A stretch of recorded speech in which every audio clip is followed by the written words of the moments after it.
Mutongoria wa bururi William Ruto agitiria icera riakire thikũ ithano kaunti-inĩ ya Nairobi riria riragumirwo nĩ ngaiha nyingĩ na raia ũmwe wa bururi wa Ngeretha kũgũthwo nĩ ngari ya mũthabara wake na gũkua. Mwena wa mung'ethaniro ũgĩtongorio nĩ Kalonzo Musyoka ugĩte icera rĩu rĩtirarĩ na ũguni wothe kũrĩ muingi. Haven't you seen that Ruto's tour of the city comprises more policemen with batons beating people, right?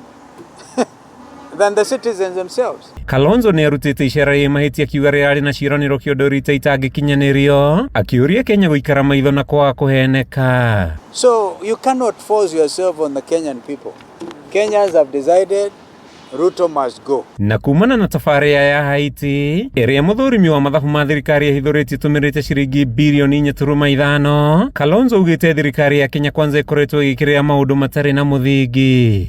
Use that money to make these medicines transportable to every Kenyan, because a lot of them are already missing their doses. You are killing your people, and the money that's supposed to help them unalipa kwa Haiti na kwingineko. Mwaho ũyũ ũthiĩte na mbere na gũtetia itanya rĩa mũtongoria wa bũrũri rĩa kwimathira ngumo ĩrĩa ĩthũkĩte makĩria kiuga Kenya metereirio kũmũruta gĩthurano-inĩ kĩrĩa gĩũkĩte. To urge Kenyans, and especially the young ones and every caring Kenyan, that we need to look at it carefully.